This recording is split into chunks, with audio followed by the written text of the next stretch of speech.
एक गांव में ब्राह्मण रहता। ब्राह्मण का पत्नी प्रेग्नेंट थी। ब्राह्मण देव हनुमान भगवान का मंदिर में पूजा करते थे। देखते देखते ब्राह्मणी का पूरा 9 महीना हो गया। 9 महीना के बाद वो एक पुत्र के जन्म देती है। दोनों ब्राह्मण ब्राह्मणी अपना पुत्र को देखकर बहुत खुश हो जाते हैं। पुत्र को अच्छे से लालन पालन किया। देखते देखते पुत्र 5 महीना का हो जाता है और उनकी माँ का मृत्यु हो जाता है। ब्राह्मण देव वहाँ पर मंदिर में पूजा करते थे और उधर अपना बच्चा को लालन पालन करते थे। देखते देखते उनकी पुत्र 5 साल का हो जाते हैं।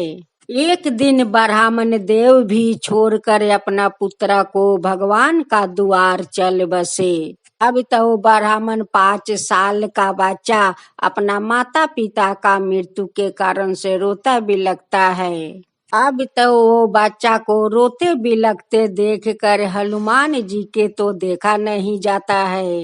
हनुमान जी जाकर अपना अंजना माता से कहता है कि माता देखो, मेरे भक्त का पुत्र रोते बिलखते मुझे अच्छा नहीं लगता है माँ। तब अंजना माँ और हनुमान जी अपना भेष बदलते हुए वो बच्चा के पास आते हैं और उठाकर उन्हें आंख के आंसू पोंछने लगता है। अंजना माँ कहती है कि बच्चा मत रोवो, बच्चा मत रोवो। हनुमान जी कहता है कि बेटा मत रोवो, मत रोवो। 5 साल का बच्चा कहता है कि माता, मेरी माँ छोड़कर चली गई, मेरी पिताजी छोड़कर चले गए। अब मैं किसका पास रहूंगी माता, किसका पास सोऊंगी। अंजना माँ कहने लगी कि बेटा तुम मेरे पास सोना और तुम्हें देखभाल मैं करूंगी। हनुमान जी कहने लगे कि देखो बच्चों, तुम चिंता मत करो, हम दोनों तुमको पोषण पालन करूंगी। अब तो दोनों देखभाल करने लगे, सेवा जतन करने लगे वो बच्चा को। देखते देखते ब्राह्मण का पुत्र तो बहुत बड़ा हो गया। हनुमान जी वो ब्राह्मण को पूजा पाठ करने के सब विधि विधान सिखा दिया। माँ अंजना कहती है कि बेटा तुम तो अब 12 हो गए, तुम कोई अच्छे लड़की देख कर शादी कर लो बेटा। वो ब्राह्मण कहता है कि माता, जब कोई लड़की अच्छा मिल जाएगी तो मैं शादी कर लूंगी। बाकी वो ब्राह्मण तो नहीं जानता है कि ये अंजना माँ है या ये हनुमान जी है। मेरे माता पिता बनकर मेरे पोषण पालन किया है। वो ब्राह्मण को तो कुछ के पता नहीं है। एक दिन उनकी मंदिर में एक ब्राह्मण आते हैं या कहता है कि यहाँ पर कोई ब्राह्मण के लड़का है। वो ब्राह्मण कहने लगे कि क्यों बाबा। वो कहने लगे कि बेटा मेरा एक बेटी है, वो बेटी को मैं शादी करने के लिए लड़का खोज रही हूँ। ब्राह्मण कहने लगा कि बाबा मैं भी तो अभी तक शादी नहीं की है, शादी करने के लिए मैं लड़की खोज रही हूँ। ये बात सुनकर लड़की का पिताजी तो बहुत खुश हो जाते हैं। बेटा तुम तो सामने हो, मैं लड़का खोजने जा रही हूँ। लड़का कहने लगा कि बाबा मेरे माता पिता आपको घर काले ही जाएंगे। अब तो अंजना माँ या हनुमान जी वो लड़की के घर जाते हैं। लड़की तो बहुत सुंदर थी, देख कर तो वो लोग पसंद कर लिया और वहीं पर शादी ब्याह को दिन ठीक कर लिया। अंजना माँ कहती है कि देखिए आप अपना बेटी का लेकर हम लोग के मंदिर में चले आइएगा। हनुमान का मंदिर में शादी करना शुभ होता है, बहुत ही अच्छा होता है। वहीं पर दोनों को हम लोग शादी करवा देंगे। लड़की का माता पिता लेकर अपना बेटी को वही मंदिर में चले आते हैं। वही मंदिर में विधि विधान से शादी करवा देते हैं। वो लोग दोनों अपना बेटे वधू को आशीर्वाद देते हैं। तब अंजना माँ कहती है कि बेटा देखो तुम तो बहुत बड़ा हो गया, शादी कर लिया, अब देखो तुम अपना संसार संभालो। हम लोग का तो अब अपना घर जाना होगा।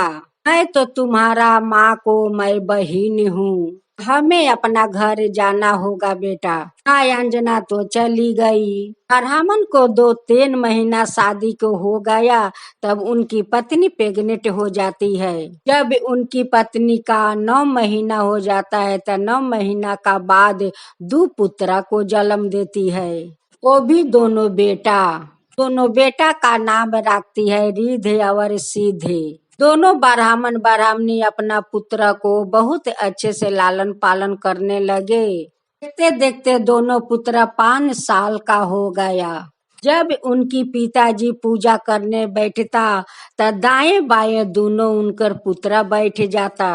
पिताजी अपना दोनों पुत्रों से कहता कि पुत्र, तुम लोग के क्या करना है और क्या करना चाहते हो।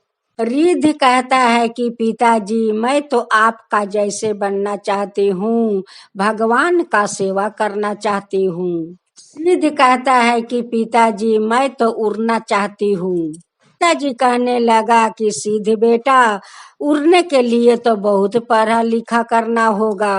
अब तब ब्राह्मण देव छोटे बेटे सिद्ध को बहुत पढ़ाया लिखाया और बड़े बेटा रिद्ध को पूजा करना सिखाया। एक दिन ब्राह्मण का छोटे बेटा सिद्ध को प्लेन में काम मिल जाता है और वो प्लेन उड़ाने लगता है। वो तो प्लेन का ड्राइवर बन गया और प्लेन उड़ाने लगा। एक दिन सीधे आता है, अपना पिताजी को पैर धरकर प्रणाम करता है। कहता है कि पिताजी, आपका आशीर्वाद से मैं तो उड़ना सीख लिया, मैं तो प्लेन उड़ा रहा हूँ। मेरे बेटे रिधे अपना पिताजी को पैर पकड़कर प्रणाम करता है और कहता है कि पिताजी, मैं तो आपके जैसा बन गई हूँ। आप तो मुझे पूजा पाठ सिखाकर मुझे धर्म के रास्ता पर चलना सिखाया है पिताजी। एक दिन उनकी पिता रिद्धि सिद्धि को शादी ठीक कर देता है और ब्राह्मण सोचता है कि मेरे माता पिता का बिना आशीर्वाद का मैं अपना दोनों पुत्रों को कैसे शादी करवाऊं। ब्राह्मण हनुमान जी से प्रार्थना करने लगा कि हे भगवान, हे हनुमान, हमारा माता पिता को बुलवा दीजिए, उनका आशीर्वाद बिना मैं अपना दोनों पुत्रों को कैसे शादी दूं। तब अंजना माँ और हनुमान आ जाते हैं। वो लोग के शादी ब्याह हो गया और दोनों पोता बधू को आशीर्वाद दिया। अंजना माँ कहने लगी कि बधू, तुम सादा सुहागिन रहो, दूधो नहाओ, पूतो फलो, सूखे रहो, बहुत सारा आशीर्वाद दे दी। ब्राह्मण वो दोनों से कभी पूछा नहीं कि तुम लोग कौन हो, कभी पूछने के उनको मौका नहीं मिला।